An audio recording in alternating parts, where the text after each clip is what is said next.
नमस्कारम दोस्तों, अगर आपने रूस के कजान में हुए 16वें ब्रिक्स देशों के सम्मेलन को फॉलो किया होगा तो उसमें हुई सभी देशों के बीच की चर्चाओं में डी डॉलराइजेशन भी एक अहम मुद्दा था। दोस्तों, यह डी डॉलराइजेशन क्या है, क्यों यह ब्रिक्स देशों के लिए एक अहम मुद्दा बना हुआ है, इसके पीछे क्या जियोपॉलिटिकल और आर्थिक कारण हैं, ये कुछ इंपॉर्टेंट क्वेश्चंस हैं जिनके उत्तर हम आज की इस वीडियो में खोजने की कोशिश करेंगे। साथ ही यह भी जानने की कोशिश करेंगे कि भारत जैसे विकासशील देशों के लिए यह डी डॉलराइजेशन क्यों इतना जरूरी है और कैसे यह भारत को और आत्मनिर्भर बनाने और विश्व शक्ति बनकर उभरने में मदद कर सकता है। तो चलिए बिना देरी किए वीडियो को आगे बढ़ाते हैं। डी डॉलराइजेशन से मतलब है किसी देश का डॉलर पर निर्भरता से बाहर आने की कोशिश करना या बाहर आना। आप सबको पता ही होगा कि डॉलर अमेरिकी मुद्रा है जो विश्व व्यापार और व्यापारिक लेन देन में इस्तेमाल होने वाली प्रमुख मुद्रा है।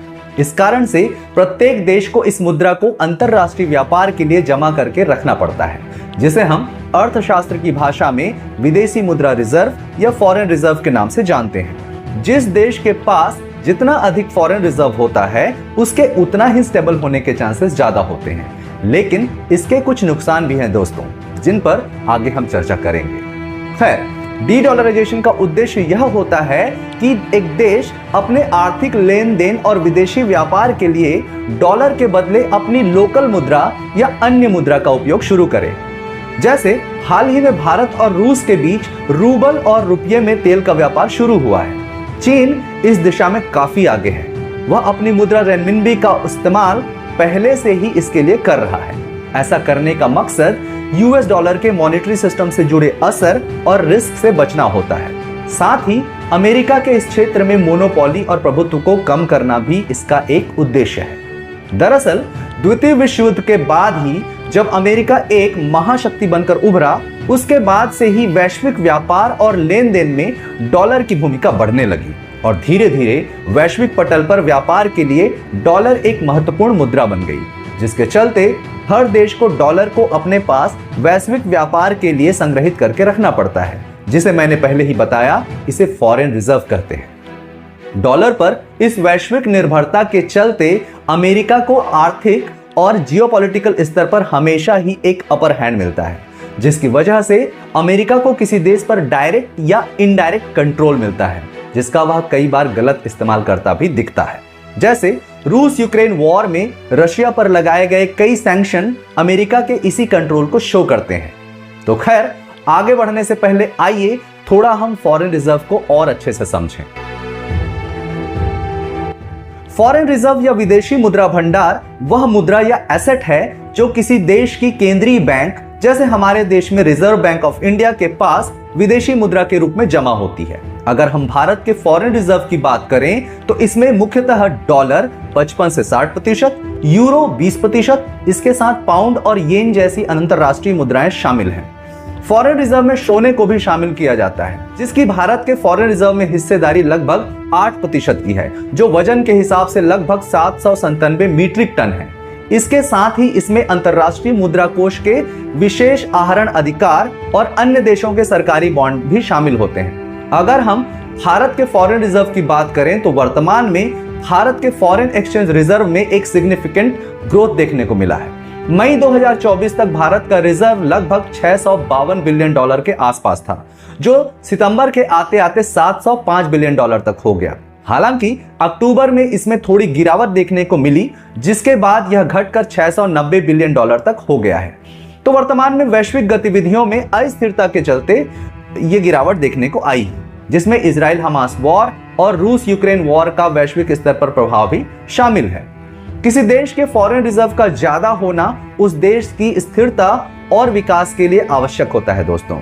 यह जितना मजबूत होगा उतना ही उस देश को आर्थिक स्थिरता मिलेगी और व्यापार स्मूथली होता रहेगा।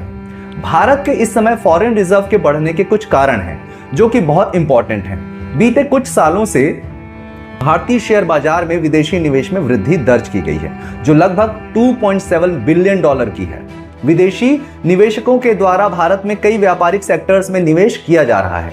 जैसे जियो प्लेटफॉर्म, जो रिलायंस इंडस्ट्रीज की एक कंपनी है, ने अकेले 97,000 करोड़ रुपए का निवेश हासिल किया है। तो किसी देश के आर्थिक रूप से मजबूत होने में फॉरेन रिजर्व एक बहुत ही महत्वपूर्ण भूमिका निभाता है। भारत की विश्व की 5वीं बड़ी इकोनॉमी बनने में इन सब फैक्टर्स का एक अहम रोल रहा है दोस्तों। वरना भारत ने 1991 में पीवी नरसिम्हा राव जी के समय में एक ऐसा समय भी देखा है जब हमारा फॉरेन रिजर्व लगभग शून्य हो चुका था और उस समय सोना बेचकर देश चलाने की नौबत आ गई थी।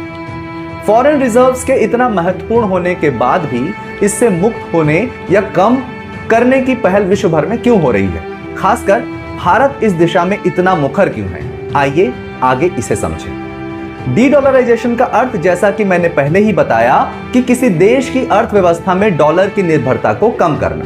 हाल ही में 16वें ब्रिक्स प्लस देशों के सम्मेलन में जो रूस के कजान में 22 से 24 अक्टूबर को हुआ, में यह एक प्रमुख मुद्दा था जिस पर सभी देशों के बीच चर्चाएं हुई। भारत भी इस दिशा में कोशिश कर रहा है दोस्तों।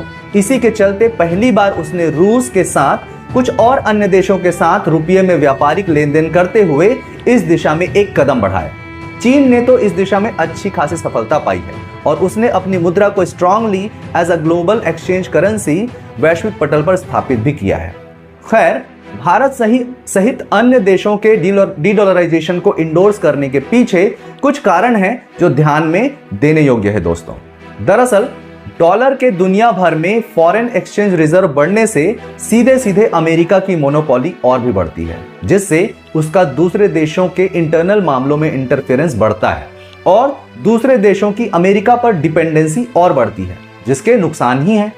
ऐसी कोई भी डिपेंडेंसी एक देश के आत्मनिर्भर बनने में बाधा होती है दोस्तों। डॉलर पर इस अत्यधिक निर्भरता से किसी देश की अर्थव्यवस्था अमेरिका की नीतियों और फेडरल रिजर्व के फैसलों पर निर्भर हो जाती है, जिसके कारण डॉलर पर होने वाले उतार चढ़ाव का असर अन्य देशों की मुद्राओं पर भी पड़ने लगता है। डॉलर की कीमत बढ़ने से और घटने के कारण देशों को आर्थिक अस्थिरता का सामना करना पड़ता है। साथ ही अगर डॉलर मजबूत होता है तो सीधे सीधे यह अमेरिका को फायदा पहुंचाता है, जो उसे अन्य देशों के ऊपर एक इनडायरेक्ट कंट्रोल देता है, जिसके बल पर अमेरिका दूसरे देशों पर सैंक्शन लगा पाता है। हाल ही में रूस यूक्रेन युद्ध में इसी के चलते ही अमेरिका रूस पर सैंक्शन लगा पाया।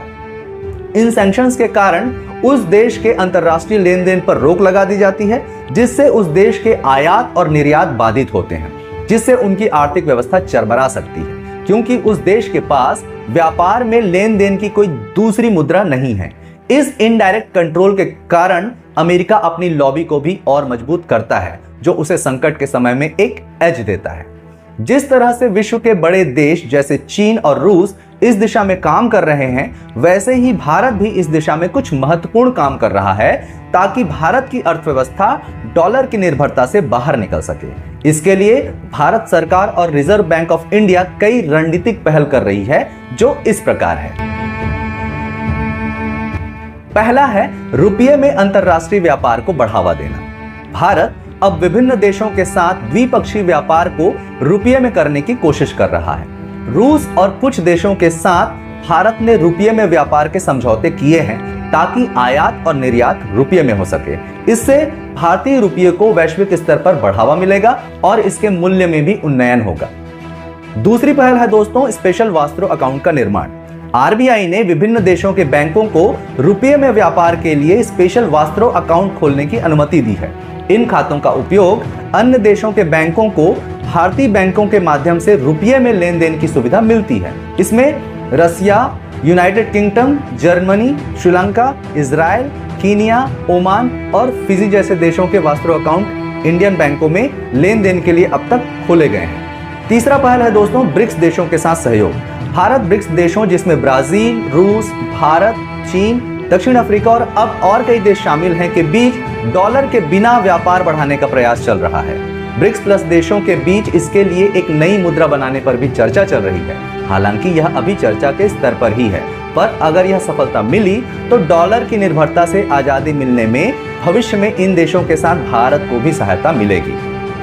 चौथा है सोने और अन्य संपत्तियों में निवेश। भारत ने अपने विदेशी मुद्रा भंडार में डॉलर की मात्रा कम करने के लिए सोने और अन्य मुद्राओं में निवेश बढ़ाया है। जैसा कि मैंने शुरू में ही डेटा दिया कि भारत में वर्तमान में फॉरेन रिजर्व में सोने की हिस्सेदारी लगभग 8% की है, जिसमें 797 मीट्रिक टन सोना शामिल है। बीते सालों में भारत ने लगभग 30 टन सोना और खरीदा है। सोना भी डॉलर की अस्थिरता का किसी देश की अर्थव्यवस्था पर प्रभाव कम करने में मदद करता है। पांचवा है दोस्तों डिजिटल रुपये CBDC का उपयोग। आरबीआई ने डिजिटल रुपये या central bank digital currency launch किया है, जो भविष्य में व्यापार का एक विकल्प बन सकता है। इससे सीमा पार व्यापार में भारतीय रुपये के उपयोग को बढ़ाए जाने में मदद मिल सकती है। पहली बार CBDC का उपयोग 2022 में एक पायलट प्रोजेक्ट के रूप में शुरू हुआ। हालांकि इसको सस्टेनेबल बनाने में थोड़े चैलेंजेस हैं, जो हो सकता है कि आगे कुछ सालों में दूर हो जाए। दोस्तों छठवां है नए व्यापार समझौते। भारत ने UAE, रूस, श्रीलंका, म्यांमार, मालदीव्स, मॉरिशस और ईरान जैसे देशों के साथ रुपये में व्यापार बढ़ाने के लिए समझौते पर हस्ताक्षर किए हैं और इस दिशा में और भी देशों के साथ वार्ताएं चल रही हैं दोस्तों। तो दोस्तों कोई देश आर्थिक रूप से स्वतंत्र एक विकसित राष्ट्र की श्रेणी में तभी आ सकता है जब उसकी वैश्विक स्तर पर आत्मनिर्भरता दिखेगी। यदि कोई देश दूसरे देशों पर ज्यादा ही निर्भर है तो उसके विकसित होने में बाधा बनी रहती है। भारत ने बीते कुछ सालों में बहुत तेजी से इस दिशा में कदम उठाए हैं, जिसकी वजह से भारत ने वर्तमान में विश्व की 5वीं बड़ी इकोनॉमी बनकर अपनी एक जबरदस्त उपस्थिति भी विश्व पटल पर दर्ज की है।